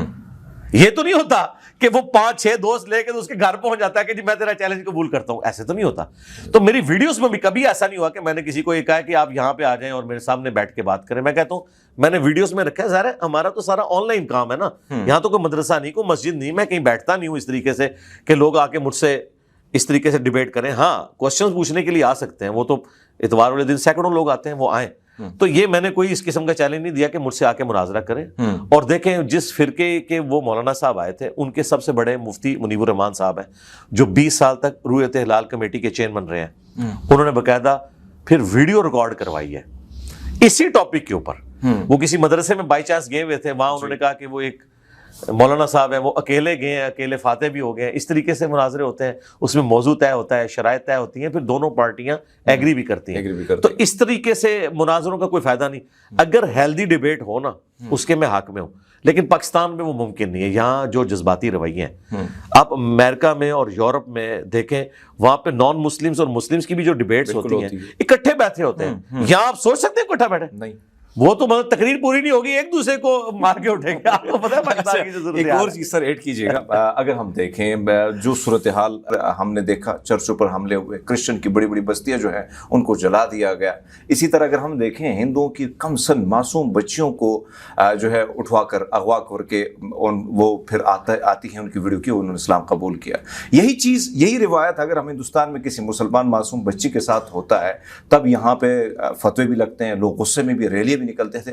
لیکن ان بچوں کو یہ جو مائنورٹی جو لفظ یا اقلیت کا جو لفظ استعمال جو نہیں ہونا چاہیے تھا، یہ جو غیر مسلم ہے ان کے پاس تو آپشن تھا، لیکن اس سرزمین کو انہوں نے چنا. پھر ان کے لیے کیوں یہ لوگ کھڑے نہیں ہوتے اپنے بچے سمجھ کر؟ کیٹاگوریکلی میں آپ کی جتنی بھی یعنی یہ باتیں ہیں ان کے ساتھ ایگری کرتا ہوں کہ یہ سب کچھ ظلم پہ ہو رہا ہے. اور اس صورتحال کے اندر میں ان تمام معاملات میں سیکولرز کے ساتھ کھڑا ہوں. میں اسلامک سیکولرزم میں بلیو کرتا ہوں جس میں تمام باقی مذہب کے لوگوں کو بھی گیون سرکمسٹانسز کے اندر آزادی ہے. آپ دیکھیں اللہ تعالیٰ نے قرآن حکیم میں فرمایا سورۃ المائدہ کی آیت نمبر 32 میں کہ جس نے ایک جان کو ناحق قتل کیا سوائے 2 ایکسیپشنز کے، یا قتل کے بدلے قتل ہو رہا ہوگا وہ بھی جوڈیشری کے تھرو، یا فساد فی الارض کرنے والے لوگ وہ بھی جوڈیشری کے تھرو. یہ 2 استثناء ہیں. ان کے سوا اگر کسی نے ایک جان کو بھی ناحق قتل کیا، مسلمان یا نان مسلم کی بات نہیں ہو رہی، ایک جان کو بھی، گویا اس نے پوری انسانیت کا قتل کیا. اور جس نے ایک جان کو بچایا گویا اس نے پوری انسانیت کو بچا لیا. یہ تو ہے یونیورسل ٹروتھ سورۃ المائدہ سورت نمبر 5 کی آیت نمبر 32 کے اندر. پھر صحیح بخاری میں حدیث ہے کہ جو کوئی نان مسلم کسی مسلم کنٹری میں ٹیکس پے کر کے رہ رہا تھا اور اسے کسی مسلمان نے ناحق قتل کر دیا تو وہ جنت کی خوشبو بھی نہیں پائے گا، حالانکہ جنت کی خوشبو 40 سال کی مسافت سے آ رہی ہوگی. اور یہ کوئی کمزور حدیث نہیں ہے، بخاری شریف کی حدیث ہے کہ نبی علیہ السلام نے فرمایا کہ غیر مسلم کو ناحق قتل کرنے والا ٹیکس پیئر کو، جس کا ذمہ ریاست نے اٹھایا ہوا تھا، کوئی قتل کرے گا تو وہ جنت میں تو جانا دور کی بات خوشبو بھی نہیں پائے گا. اب یہ وہ تعلیمات ہیں جو موجود ہیں. باقی اگر اس طرح کے تمام مسئلوں کو آپ ڈیپ کریں تو پھر وہی فیکٹر آئے گا جو ہماری پولیٹیکل کمزوریاں ہیں. یہاں پہ اسٹیبلشمنٹ اپنے مقاصد کے لیے مذہبی جماعتوں کو یوز کرتی ہے، پھر وہ ان کا کام بھی کرتے ہیں اور اپنی مرضی کا کام بھی کرتے ہیں. پھر وہ صرف ان کے بلانے کے اوپر دھرنا دینے نہیں آتے، جب ان کو اپنے دھرنوں کی ضرورت ہوتی ہے وہ بن بلائے مہمان بن کے آ جاتے ہیں. ٹھیک ہے، بالکل خان صاحب کے دور میں آ گئے نا. یہ لوگ سمجھے تھے کہ 2017 میں ہم نے بلایا تو آپ اگلی دفعہ بھی ہماری مرضی سے آئیں گے. نہیں، وہ تو اپنی مرضی سے آ جاتے ہیں، وہ آگے. تو یہ والے سارے معاملات ہوتے ہیں جس کو ہم کنڈیم کرتے ہیں. علماء بھی کبھی اس طرح کی جبری شادیوں کو انڈورس نہیں کرتے. اس طرح کا تو دین ہے ہی نہیں ہے. قرآن میں واضح ہے لا اکراہ فی الدین قد تبین الرشد من الغی. دین گن پوائنٹ پہ آپ کسی کو قبول نہیں کروا سکتے. دین میں کوئی جبر نہیں ہے. اللہ تعالیٰ نے ہدایت کو گمراہی سے الگ کر دیا ہے. جس کی مرضی ہے وہ راستہ اختیار کرے. دعوت دے سکتے ہیں. دعوت میں تو میں اتنی فریڈم رکھتا ہوں کہ میں مسلمانوں میں بھی تمام مکاتب فکر کے لوگ، ایون نان مسلمز کو بھی میں سمجھتا ہوں کہ اگر وہ اپنی بات رکھنا چاہتے ہیں تو رکھے. آزادی ہونی چاہیے، ہر کوئی اپنی بات سامنے رکھے. کیا مسلمان یورپ اور امریکہ میں دعوت نہیں دے رہے ان کو؟ ان کے چرچز کے باہر سٹالز مسلمانوں نے لگائے ہوتے ہیں. یورپ اور امریکہ میں کبھی نہیں انہوں نے روکا. میں سمجھتا ہوں کہ اگر ہم سمجھتے ہیں کہ یہ ایکسیپٹنس جو ان میں ہے غیر مسلموں میں، آپ نہیں سمجھتے کہ مسلمانوں میں بالکل ہونی چاہیے؟ میں تو اس کے اوپر عامل ہوں. میرے خلاف جن لوگوں نے کفر کے فتوے نکالے نا، انہوں نے آ کے نیچے بروشرز تقسیم کیے. میں نے خود دعوت دی کہ آپ تقسیم کریں. میں کانفیڈنٹ ہوں کہ آپ کے اس پروپیگنڈے سے مجھے تو فرق نہیں پڑے گا. اگر میں سچائی کے لیے کھڑا ہوں تو میں علمی طور پہ آپ کا مقابلہ کروں گا. ہاں، ولگر لینگویج نہیں ہونی چاہیے. جہاں یہ توہین مذہب والا مسئلہ لگتا ہے نا، وہاں پہ بعض اوقات ولگر لینگویج کوئی ایسی یوز ہوتی ہے، گالی گلوچ والا معاملہ، وہ ایکسٹراپولیٹ ہو کے اتنا بڑا بن جاتا ہے. اور بعض اوقات لوگ ذاتی مقاصد کی خاطر، جس طرح اسلام آباد میں کئی سال پہلے کی بات ہے کہ ایک چھوٹی بچی جو کوڑا کرکٹ کے ڈھیر سے وہ اٹھا رہی تھی اور وہ جان بوجھ کے، وہ سپارا بھی نہیں تھا، وہ ایک قاعدے کے کچھ صفحے وہاں گرا دیے تھے. وہ بعد میں مؤذن نے بتایا کہ یہ تو ہم نے ان کو یہاں سے جان چھڑانے کے لیے کیا. پاکستان میں اس وقت جو توہین مذہب والا ایشو ہے یہ اتنا خطرناک ہے. میں تو بھگت رہا ہوں نا خود. میں تو ہمیشہ سے اس حوالے سے ایک کہتا ہوں کہ یہ توہین مذہب والا جو معاملہ ہے، اس کی ڈیفینیشن پہلے آپ واضح کریں کہ کیا ہے توہین مذہب. آپ کس کو سمجھتے ہیں؟ ہر بندے کی ڈیفینیشن ہی ڈیفرنٹ ہے. ایک کا وہ عقیدہ ہے، مسلمانوں میں بھی، یعنی مسلمانوں میں جو اہل تشیع ہے کچھ چیزیں ان کے عقیدے کا حصہ ہیں، دوسروں کے نزدیک وہ توہین مذہب ہے. تو یہ توہین مذہب آپ اس کو کیسے ڈکلیئر کر سکتے ہیں؟ توہین مذہب تو وہ ہوگی کہ جو مسلمانوں کی ایگریڈ اپان جو عقائد ہیں ان میں وہ توہین مذہب مانی جاتی ہو. مقدسات کا احترام کرنا وہ اپنی جگہ ہے، لیکن جس عقیدے کو ایک فرقہ مانے ہوئے ہے دوسرا اسے توہین مذہب ہی سمجھتا ہے. یہ والے معاملات تو نہیں. پھر نان مسلمز کے کیس میں بھی آپ دیکھنے کی ضرورت ہے. ہمارے نزدیک تو جو جیزس کرائسٹ کو خدا کا بیٹا کہتا ہے، یعنی کہ کیتھولک، اور جو اس کو خدا سمجھتے ہیں یعنی کہ پروٹیسٹنٹ، ہمارے نزدیک تو وہ بھی توہین مذہب کے مرتکب ہو رہے ہیں. وہ جیزس کرائسٹ کی بھی توہین کر رہے ہیں، اللہ کی بھی. تو کیا آپ ان کو کاٹ دیں گے؟ نہیں. ہم علمی طریقے سے اپنا موقف ان کے سامنے رکھیں گے، کیونکہ اس میں وہ گالی گلوچ تو نہیں کر رہے نا، شان میں ہی غلوف کر رہے ہیں نا. ہاں، کوئی جیزس کرائسٹ کو گالی دیتا ہے، اب یہ سینسٹیو ایشو ہے ایک. اس کے معاملے میں پھر دیکھنا چاہیے کہ وہ اس کا ذہنی توازن ٹھیک ہے یا نہیں، یا جذبات میں آ کے دی تو ٹھیک ہے، معافی مانگ لے، لیکن آپ کی بات درست ہے کہ اگر عدالتیں چھوڑ بھی دیں لوگ نہیں چھوڑتے۔ سر ایک اور چیز اگر ہم دیکھیں، جو میں نے پڑھا ہے، جو میں نے حضرت محمد صلی اللہ علیہ وسلم کی لائف جو پڑھی ہے، اس میں نے دیکھا کہ انہوں نے پریکٹیکلی سب کچھ دکھایا آپ لوگوں کو، اور کبھی دکھ کو ہم دیکھتے ہیں کسی، یعنی جس کو آپ کافر کہتے ہیں، کسی غیر مسلم کے گھر وہ جاتے ہیں تو کھانا بھی کھاتے ہیں، بیٹھتے ہیں، دکھ سکھ شیئر کرتے ہیں، یہ ساری چیزیں۔ میں ٹرکی مسلمانوں کے ساتھ رہا ہوں، دیگر مسلمانوں کے ساتھ رہا ہوں، خوشیاں آتی ہیں، ویساکھی آتی تھی، ہماری جلیبی بھی بانٹ کے کھائی جاتی، دیے بھی جلائے جاتے تھے ساتھ میں، کہیں نہ کہیں کرسمس کا کیک بھی عید کی آتی ہیں تو ہم بھی اسی طرح سیلیبریٹ کرتے ہیں۔ کیوں ایک خوف ہوتا ہے کہ جب میری عید آتی ہے مجھے ایون، یعنی آپ میرا سوشل میڈیا پہ دیکھیں، دیوالی ہوتی کوئی مبارکباد بھی بہت کم ہی لوگ آپ کو دیں گے، خوف میں مبتلا ہوتے ہیں کہ کہیں فتویٰ نہ آ جائے، کہیں نہ کہیں وہ سمجھتے ہیں کہ شاید ہم اپنے مذہب سے دور ہو جائیں گے۔ اس خوف کو کیسے آپ لوگ نہیں سمجھتے؟ آپ لوگوں کا فرض ہونا چاہیے اس چیز کو دور کریں۔ کیا ایسا ہے کہ مذہب سے دور ہو جائیں گے اگر ہمیں مبارکباد؟ دیکھیں، ہمیں جو ایک ریزرویشن ہے نا کسی بھی نان مسلم کی مذہبی ایکٹیویٹی کے ساتھ، کہ وہ کوئی شرکی ایکٹیویٹی نہ ہو، اس میں تو ہمارا دین ایک سینسٹیو ہے کہ ہم شرکی ایکٹیویٹی کو سپورٹ نہیں کریں گے جس میں خدا کے ساتھ کسی کو شریک ٹھہرایا جاتا ہے۔ باقی جو اپنی رسومات ہیں اس میں اگر ایک دوسرے کو فیسیلیٹیٹ کیا جاتا ہے، مجھ سے لوگ پوچھتے ہیں کہ جی فلاں کرسچنز نے پروگرام کے لیے ہم سے دیگ بنوانی ہے اور ہم مسلمان ہیں، میں نے کہا بنا کے دیں، وہ تو ان کا اور ان کے رب کا معاملہ ہے، لیکن جو شرکی ایکٹیویٹیز ہیں ان میں ہم سپورٹ تو نہیں کریں گے۔ لیکن یہ آپ کی بات درست ہے کہ انڈیا، پاکستان، بنگلہ دیش اور افغانستان کو بھی آپ شامل کر لیں، یہ ایسے جذباتی لوگ ہیں، اس طرح کے جذباتی لوگ آپ کو دنیا میں کہیں نظر نہیں آتے۔ ایون عربی بڑے حیران ہوتے ہیں کہ یار تم لوگ کون سا اسلام لے کے چل رہے ہو۔ حقیقت بات ہے، رہا ہوں ان کے ساتھ، جب آپ وہاں پہ جاتے ہیں وہ دیکھیں ان کے اندر بڑی ٹالرنس ہے، اور یہ ساری، اچھا یہ والی ٹالرنس آپ کو کسی حد تک نا انڈیا کے مسلمانوں میں پھر بھی نظر آئے گی، کیونکہ وہ صدیوں سے ساتھ رہ رہے ہیں، ہاں، اور انہوں نے ایک دوسرے کو ایکسیپٹنس دی ہوئی ہے، سب کچھ کرتے ہیں۔ ہم نے بھی بچپن میں، میں خود یعنی بچپن میں ہم نے یہ منظر دیکھا ہے کہ 10 محرم کا شیعہ کا جلوس نکلتا تھا نا، تو سب لوگ وہ جلوس کو بھلے ایک شوق کی نظر سے دیکھ رہے ہوں لیکن روڈ کے اوپر کھڑے ہوئے ہوتے تھے۔ کئی اہل سنت نے سبیلیں لگائی ہوتی تھی۔ یہ جو آج کل آپ کو سیکیورٹی اور یہ تاریں نظر آ رہی ہیں، یہ کچھ تو نہیں ہوتا تھا، یہ تو جب بعد میں ایک پراکسی وار شروع ہوئی ایران اور سعودیہ کی ٹسل کی وجہ سے 80s میں، اور پھر کرتے کرتے معاملات اتنے بگڑ گئے۔ آپ پاکستان میں ہی دیکھ لیں، آج سے 30-40 سال پہلے کیا صورتحال تھی اور آج کتنی صورتحال خراب ہو چکی ہے۔ یہ یعنی 80s سے لے کے بعد میں جو کچھ پاکستان کی پالیسیز تھی نا، انہوں نے یہ سارے کے سارے دن دکھائے ہیں، اور ان مذہبی جماعتوں کو اتنا مضبوط کیا ہے کہ ان کے ہاتھ میں چلا گیا اسلحہ۔ نان اسٹیٹ ایکٹر کی جب آپ ٹریننگ کریں گے، اور آج آپ کہہ رہے ہیں FATF کی وجہ سے کہ ہم نے ضرب عضب بھی کرنا ہے، رد الفساد بھی کرنا ہے، بھائی وہ تو ادھر ہی ہیں جدھر آپ نے ان کو چھوڑا تھا، ان کا تو قبلہ وہیں پہ ہے، آپ نے اپنا قبلہ بدل لیا ہے، یعنی کہ ہماری نظر میں ٹھیک کر لیا ہے، لیکن جن کا آپ نے خراب کیا ہوا تھا وہ تو اب ماننے کے لیے تیار نہیں ہے۔ ہاں تو وہ دیکھ لیں۔ پھر ایک تو سر اگر ہم پاکستان کی جغرافیائی نقشہ اٹھاتے ہیں تو کہیں نہ کہیں ہمیں ایران، افغانستان، ہندوستان، چائنا، کہا جاتا ہے کہ پڑوسیوں کے ساتھ اچھے روابط ہونے، اگر ہم دیکھتے ہیں کہیں نہ کہیں ہمارے یہ روابط اس طرح مضبوط نہیں ہیں۔ کیا آپ کو لگتا ہے کہ یہی وجہ کہ کہیں نہ کہیں یہ جو معاشی صورتحال ہے، یہ جو عدم استحکام چل رہا ہے، یہی بھی وجہ ہو سکتی ہے پڑوسیوں کے ساتھ تعلقات کے حوالے سے؟ آپ کیا کہتے ہیں؟ اور اگر ہم دین اسلام کی بات کرتے ہیں تو وہاں سے کس طرح حکم جاری ہوتا ہے؟ دیکھیں، جو پاکستان کی جغرافیائی پوزیشن ہے اس میں پاکستان ایک ایسی جگہ کے اوپر ہے کہ وہ اپنے پڑوسیوں کے ساتھ اپنے معاملات کو اس طریقے سے مینٹین نہیں کر سکا، حالانکہ یہ کی پوزیشن کے اوپر تھا، یہ تو حقیقت بات ہے۔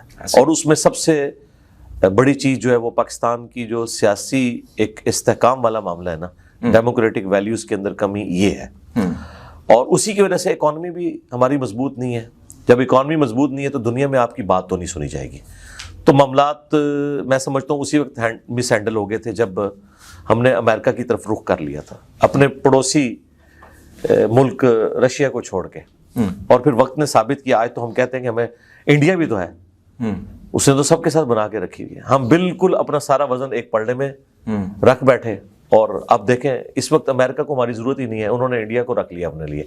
ہم سے جو کام لینا تھا، ہماری فوج شہید کروانی تھی، وہ کروا دی، ہمیں اگر انہوں نے فائدے میں $20 ارب دیے ہیں تو $200 ارب کا ہمارا نقصان ہو گیا. اور جو سب سے بڑا نقصان ہوا کہ ہمارے نیشن کے مینٹل ماڈل ہی بدل گئے.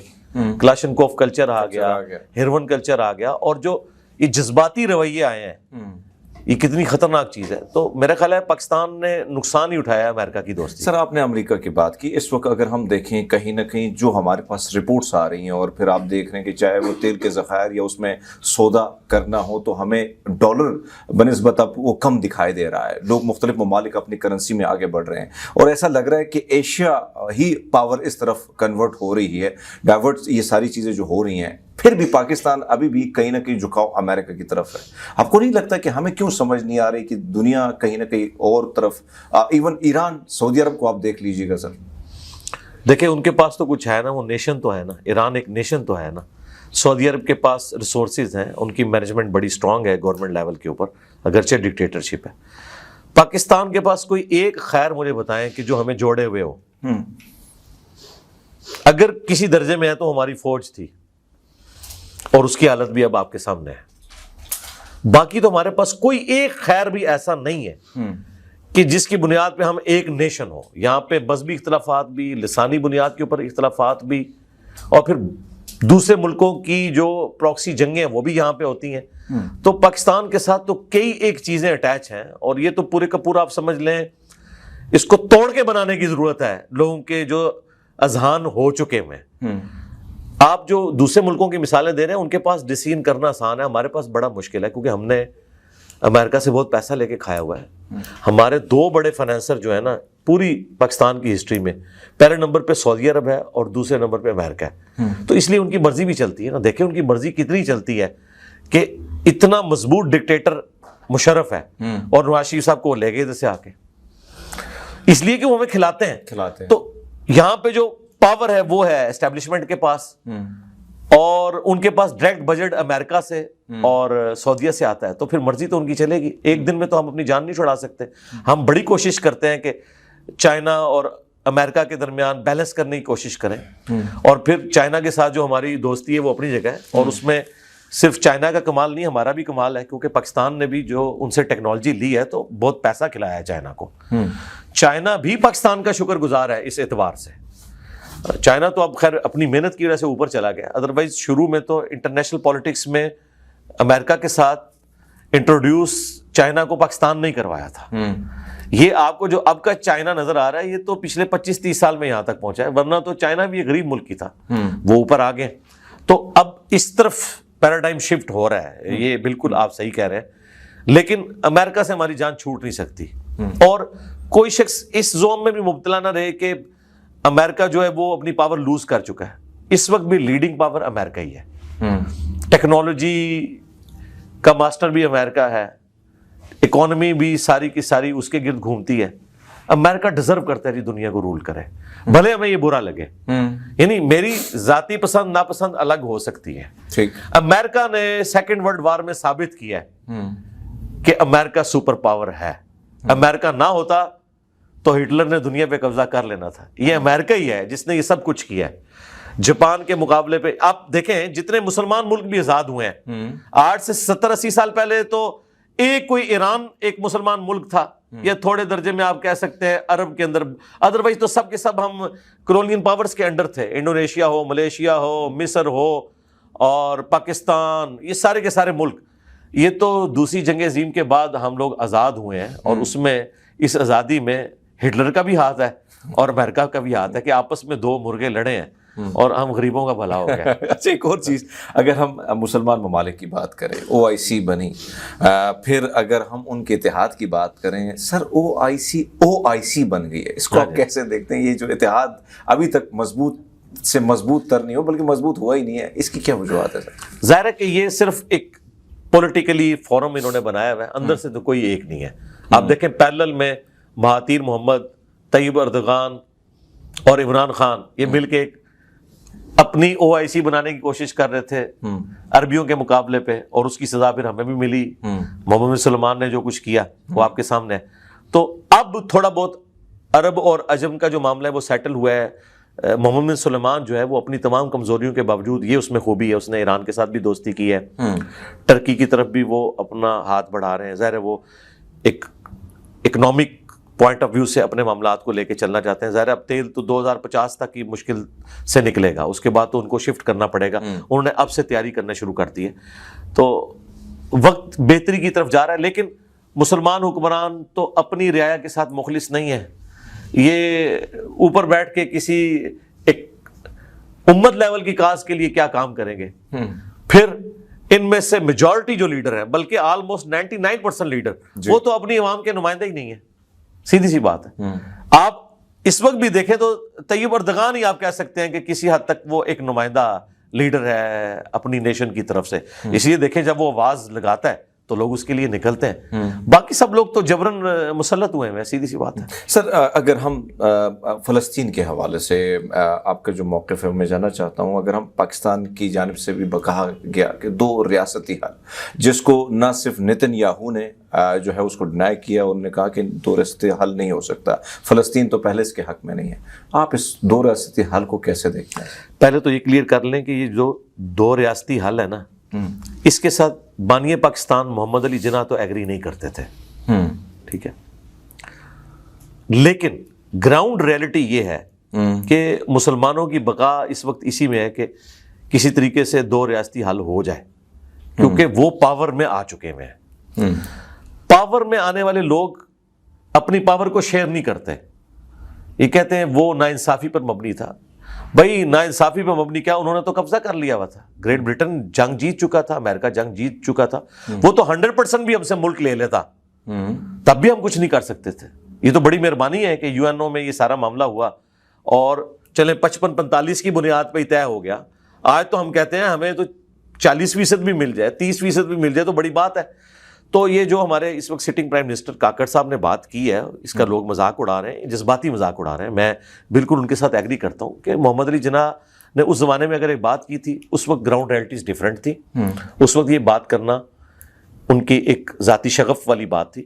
اگر ہم UNO کی قراردادوں کو نہیں مانیں گے، 2 ریاستی حل تو UNO نے دیا ہوا ہے، تو پھر کشمیر کے کیس میں بھی انڈیا پھر ٹھیک کہہ رہا ہے کہ UNO کی جو قراردادیں ہیں ہم ان کو نہیں مانتے. اگر ہم انڈیا کو اس ٹانس پہ لانا چاہتے ہیں پھر ہمیں بھی UNO کی قراردادوں کا احترام کرنا ہوگا. اور اس معاملے میں ہماری آرمی بھی اور پولیٹیکل گورنمنٹ بھی ایک پیج کے اوپر ہے کہ 2 ریاستی حل ہی بہتر حل ہے. باقی نیتن یاہو ظاہر ہے وہ کیسے مانیں گے، وہ تو ماننے کے لیے تیار نہیں. یہی تو ہم کہہ رہے ہیں کہ اگر اس کے بدلے میں ساری مسلم دنیا کو اسرائیل کو تسلیم بھی کرنا پڑتا ہے تو کوئی گھاٹے کا سودا نہیں ہے. کم از کم وہاں پہ سکون آ جائے گا. پھر پولیٹیکل سٹرگل کریں، اپنے معاملات کو آگے لے کے چلیں، ورنہ یہ حل کوئی نہیں ہونا، کیونکہ وہ فل پاور میں ہے. پیچھے امریکہ ان کے کھڑا ہوا ہے. آپ دیکھیں امریکہ ان کو عام حالت میں بھی $40 ارب ہر سال کا بجٹ دیتا ہے. اس ایک جنگ کے لیے $100 ارب انہوں نے دے دیا ہے، اور جدید اسلحہ ہے ان کے پاس. اور اسلحے کے بغیر تو آپ اس طریقے سے جنگ جیت نہیں سکتے ہیں کہ صرف آپ لوگوں کو ایک جذباتی طور پہ کہیں کہ جی اللہ تعالیٰ آپ کی مدد کرے گا. اللہ تعالیٰ نے معاملات کو اسباب کے ساتھ جوڑا ہے. قرآن میں بھی ہے کہ آپ نے اسباب کو ساتھ لے کے جانا ہے، پھر مسبب الاسباب کے اوپر نظر رکھنی ہے. کہیں یہ نہیں آیا کہ آپ 100 دفعہ دروشی پڑھیں گے تو آپ کا پیٹ بھر جائے گا، یا 100 دفعہ سبحان اللہ کہنے سے آپ کی پیاس ختم ہو جائے گی. آپ نے اپنی ایفرٹ تو پٹ کرنی ہے. ان کے پاس ٹیکنالوجی اس وقت لیٹسٹ ہے، ہمارے پاس F-16 وہ بھی کچھ بیچ میں ضائع ہو گئے، اور ان کے بھی ہمارے پاس پورے پرزے بھی نہیں ہیں. وہ ہم اس کی اوور ہالنگ کے لیے بھی ڈیپینڈنٹ ہیں امریکہ کے اوپر. ٹھیک ہے، چند ایک تو بیچ میں سے تباہ بھی ہو چکے ہیں، چند ایک رہ گئے ہیں. ان کے پاس F-35 ہیں. میں اس کو کہتا ہوں 16 دونی 32 تے 3 جمع کرو 35. اور وہ F-35 جو ہے نا اس کو رن وے کی بھی ضرورت نہیں، وہ ایسے اڑتا ہے اور ایسے لینڈ کرتا ہے. اب ہم ان کے دیے ہوئے پرانے اسلحے کی بنیاد پہ انہیں کیا دھونس لگا سکتے ہیں؟ لوگ کہتے ہیں جی ISPR سخت سٹیٹمنٹ دے. کیا سٹیٹمنٹ دے کہ ایٹم بم پھینک دیں گے اسرائیل کے اوپر؟ یہ ہو سکتا ہے اس ماڈرن دور کے اندر کہ ہم ایٹم بم ان کے اوپر جا کے پھینک دیں؟ تو وہاں تو سارے دنیا کی طاقتیں اکٹھی ہیں، تو آپ نے باقی سارے ملک ختم کروانے ہیں. اس کے لیے پولیٹیکل سٹرگل کی ضرورت ہے، اور UNO سے بیسٹ کوئی فورم نہیں. میں سمجھتا ہوں اسے ایکٹیو کرنے کی ضرورت ہے. اس میں بار بار اپنی آواز کو اٹھانے کی ضرورت ہے. دیکھیں چائنا، رشیا، ایٹ لیسٹ ان کی آوازیں تو شامل ہوئی ہیں. بالکل. امریکہ نے بھی کود پڑنا تھا ڈائریکٹلی جنگ میں اگر رشیا دھمکی نہ دیتا. وہ مسلمانوں کی دھمکی تو کچھ نہیں سمجھتا. تو دیکھیں کچھ فائدہ تو ہوا ہے نا، مزید اس کو آگے لے کے چلیں. سر حماس کی جدوجہد کو آپ کیسے دیکھتے ہیں؟ اس پر آپ کی کیا رائے ہے؟ میں اس پہ پہلے بھی اپنی ورڈکٹ دے چکا ہوں. اگر آپ سیاق و سباق کانٹیکس سے ہٹا کے دیکھیں یعنی ایبسولوٹلی تو حماس کی ایکٹیویٹی درست نہیں ہے. ظاہر ہے کوئی بھی آزاد ملک یہ برداشت نہیں کرے گا کہ اس کے اوپر اس طریقے سے کوئی جماعت حملہ کر دے. لیکن اگر آپ حماس کی نظر سے دیکھتے ہیں تو ان کے پاس تو اس کے سوا چارہ کوئی نہیں تھا, مرتا کیا نہ کرتا. ریلیٹیولی دیکھیں تو حماس کی جو ایکٹیویٹی ہے وہ کہتے ہیں کہ ہم آلریڈی ان کے ہاتھوں مر رہے ہیں. 95% لوگوں کے پاس پینے کا صاف پانی نہیں ہے اور وہ دنیا کی سب سے بڑی جیل ہے, اور یہ تو نان مسلم خود مان رہے ہیں کہ سب سے بڑی دنیا کی جیل ہے. وہ کہتے ہیں ہم نے تو سسک کے مرنا ہے, تو ایک ہی دفعہ کیوں نہ مر جائیں. تو یہ ہم ایکٹیویٹی پرفارم کریں تاکہ دنیا کے سامنے ہم ہائی لائٹ کر سکیں اس مسئلے کو. اور دیکھیں وہ کامیاب ہوئے ہیں. اس سے پہلے تو کوئی ماننے کے لیے تیار ہی نہیں تھا. ہم لوگ بھی بالکل ایک سمجھ لیں سکون کی نیند سوئے ہوئے تھے کہ شاید وہ مسئلہ ایڈریس ہو گیا. وہ تو روزانہ اس عذاب سے گزر رہے تھے. تو اس کے بعد آپ دیکھیں عربیوں کے اندر بھی تھوڑی بہت غیرت جاگی ہے. مصر جیسا ایک لبرل قسم کا حکمران ان کا, وہ بھی ان کے حق میں بیان دے رہا ہے. محمد سلیمان بھی, اس نے بھی کتنی یہ سب کچھ کیا. تو اوور آل حماس کے پاس کوئی چارہ نہیں تھا. لہٰذا جو لوگ حماس کی ایکٹیویٹی کے اوپر اس اعتبار سے کرٹیسزم کرتے ہیں کہ انہیں یہ نہیں کرنا چاہیے تھا, وہ بات ان کی اپنی جگہ درست ہے. لیکن ان کی نظر سے بھی آپ دیکھیں ان کے پاس کوئی اور چارہ نہیں تھا, اس لیے انہیں یہ سب کچھ کرنا پڑا. لیکن میں اس کے باوجود کہوں گا کہ دونوں طرف سے اگر سیولینز مرتے ہیں عام, تو اس میں حماس بھی مجرم ہے اور اسرائیل بھی مجرم ہے. یعنی اگر آپ کی دشمنی ہے تو وہ فوجوں تک رہنی چاہیے. ایک عام اسرائیلی کا, وہ تو اسرائیلی کتنے جو فلسطینیوں کے حق میں جو اوریجنل جیوز ہیں وہ تو زائنسٹ موومنٹ کو صحیح نہیں سمجھتے, وہ تو اسرائیل کے قیام کو بھی درست نہیں سمجھتے. انہوں نے تو فلسطین کا جھنڈا لگایا ہوا ہے. امریکہ میں مسلمانوں کے ساتھ وہ شامل ہوئے ہیں اس احتجاج میں, زیادہ نکلے ہیں دیکھیں. اچھا لیکن اب یہاں پہ میں ایک بات کروں گا, وہ لوگوں کو بری لگے گی کہ یار پھر سلام ہے امریکہ کو کہ فاتح ہو کے بھی اپنے بغل بچے اسرائیل کے خلاف اپنے ملک میں پروٹیسٹ کرنے دے رہی ہے. کیا اگر اسرائیلیوں کے ساتھ ظلم ہو, چلیں چھوڑ دیں, ہالوکاسٹ میں جو ہٹلر نے کیا جیوز کے ساتھ وہ تو ظلم تھا نا. کیا یہاں ہالوکاسٹ کی اعتبار سے ہم جیوز کے حق میں ایک بینر بھی اٹھا سکتے ہیں؟ میں بات کرتا ہوں تو لوگ کہتے ہیں جی صاحب یہودیوں کے جائے. اسی کے ساتھ ایڈ کیجیے گا کہ اگر ہم دیکھیں جتنے بھی ممالک ہیں پاکستان میں, تو مجھے یاد ہے کہ میں اس وقت حماس کے حوالے سے یعنی ایک ریلی تھی فلسطین کی, میں اس میں تقریر کر رہا تھا اور ٹکر میرے پاس ہے کہ اسلام آباد پولیس نے حلہ بول دی جمعہ اسلامی کے کیمپ پر. ہاں یہ بھی لیکن اگر ہم بات کریں غیر مسلم ممالک کی, حالانکہ ہم نے دیکھا کہ ان کی دوستیاں بھی ہیں, قربتیں بھی ہیں ان کے حکمرانوں کی, لیکن عوام وہاں کی نکلی ہے. جیوش نکلیں, کرسچن نکلیں, سکھ نکلیں, ہندو نکلیں. ابھی نائجیریا میں جو ہوا کرسمس ڈے پر 160 بستیاں 160 کرسچن کو زندہ جلایا گیا. آپ نہیں سمجھتے کہ مسلمانوں کو بھی تھوڑا بہت جب غیر مسلم پہ مشکل وقت آتا ہے تو تھوڑا بہت احتجاج ہونے چاہیے؟ احتجاج تھوڑا بہت نہیں, بہت زیادہ ہونے چاہیے. اور یہ جو آپ نے پاکستان میں بات کی ہے نا جماعت اسلامی کے ساتھ جو کریک ڈاؤن والا معاملہ ہوا, یہی تو چیز بتا رہی ہے کہ پاکستان میں جو ہے وہ ڈکٹیٹرشپ ہے. یہاں پہ ڈیموکریسی ہے ہی نہیں ہے. یورپ امریکہ میں ڈیموکریسی ہے, اس وجہ سے وہ سب کچھ کر لیتے ہیں. وہاں پہ بھی اگر ڈکٹیٹرشپ ہوتی نا تو بیسک ہیومن رائٹس وہاں لوگوں کو نہ ملتے. یہ انہوں نے صدیوں کی محنت کے بعد یہ چیز اچیو کی ہے, ایک دن میں نہیں ہوئی ہے. لیکن ہمارے ساتھ تو وہ ہمارا تو ٹی ناٹ ہی نہیں سٹارٹ ہوا. جس دن ہم اس طرف بڑھیں گے تو یہاں تو ایک بڑا ڈیسیژن کرتا ہے کہ یار چک دو انہوں, وہ بھلے وہ یہ آرڈر دینے کے بعد تہجد کے 2 نفل پڑھ رہا ہوں, اسے کوئی غرض نہیں مسلمانوں کے ساتھ کیا ہو رہا ہے. حکمرانی میں, پالیٹکس میں یہ دنیا دار ہیں, ویسے اپنے مذہب میں یہ کہیں گے جی جان بھی قربان ہے. اچھا اور منافق بھی نہیں, میں نہیں سمجھتا کہ ہمارے حکمران منافق ہیں. میں نے قریب سے بڑوں کو بھی دیکھا ہے, وہ اپنی پرسنل زندگی میں خوف خدا بھی رکھتے ہیں, لیکن پتہ نہیں پالیٹکس کا جب معاملہ آتا ہے نا, ساری کی ساری جو ہمارے پولیٹیکل لیڈرز کرتے بھی ہیں. ویسے آپ ان کے بھاشن دیکھیں, اتنی اچھی سی تقریریں ہیں. بالکل. اور پھر میں وہ آپ کے خان صاحب کی بات کروں گا. خان صاحب جو تقریریں کرتے تھے آنکھوں میں آنسو آ جاتے تھے. نواز شریف صاحب یہ کرتے تھے. نواز شریف صاحب کی تو تقریر کی کمپیٹنسی لیول ہی نہیں ہے نا خان صاحب کے مقابلے میں. خان صاحب جس طرح مذہب پہ بولتے تھے, جس طرح بیسک ہیومن رائٹس کے اوپر بات کرتے تھے, آنکھوں میں آنسو آ جاتے تھے. مجھے تو لگتا تھا آج ہی ملک میں انقلاب آ جائے گا, لیکن الٹیمیٹلی وہ بھی پھر بڑوں کو ایکسٹینشن ہی دیتے رہے. سر آخری کوشچن ہے میرا, اور کچھ نام جو مذہبی جماعتوں کو لیڈ کرتے ہیں ان کے حوالے سے آپ نے ایک جملہ بولنا ہے. مولانا فضل الرحمان صاحب کے حوالے سے آپ کیا کہتے ہیں؟ مولانا فضل الرحمان صاحب کو جو اللہ تعالیٰ نے گفتگو کا ملکہ دیا نا جی, وہ میں نے اور کسی مذہبی جماعت کے لیڈر میں نہیں دیکھا. ایون پولیٹیکل جماعت کے لیڈر میں انہیں گفتگو کا ڈھنگ آتا ہے, پریسائز گفتگو کرتے ہیں, بہت اچھی گفتگو کرتے ہیں. سراج الحق صاحب سراج الحق صاحب کی شرافت کو سلام ہے جی. اور وہ اصول کے لیے کھڑے ہوئے ہیں. دیکھیں وہ پی ٹی آئی کے ساتھ رہے لیکن ہیپی اینڈنگ کے ساتھ ایک دوسرے سے جدا ہوئے. یہ پاکستان کی ہسٹری میں پہلی دفعہ ہوا ہے کہ دو جماعتیں اکٹھی رہ کے علیحدہ ہوں اور ایک دوسرے کو گالی گلوچ نہ کریں. اور اس میں سب سے بڑا کردار میں سراج الحق صاحب کا سمجھتا ہوں کہ انہوں نے ایسی تربیت کی ہے اپنے جماعت کے لوگوں کی, اور وہاں پہ ڈیموکریٹک ویلیوز موجود ہیں. شریف النفس انسان ہے جی سراج الحق صاحب. حافظ سعد رضوی صاحب کے والد صاحب کے سعد رضوی صاحب کو دیکھ کے تو اب لگتا ہے کہ یہ نعمت ہے اس نیشن کے لیے. خادم رضوی صاحب تو کسی کے کہنے میں نہیں تھے اور وہ جذبات میں بہت آگے چلے گئے تھے. سعد رضوی صاحب کو ہمارے بڑے گھر والوں نے جو دنیا کی آسائشیں اور یہ سب کچھ دکھائی ہیں تو ان کا وہ ڈنگ نکل گیا ماشاءاللہ, میٹھے میٹھے بن گیا وہ. ڈاکٹر طاہر القادری صاحب کے والد ڈاکٹر طاہر القادری صاحب نے تو سیاست چھوڑ دی ہے, اور میرا خیال ہے یہ بہت پہلے انہیں ڈیسیژن کر لینا چاہیے تھا.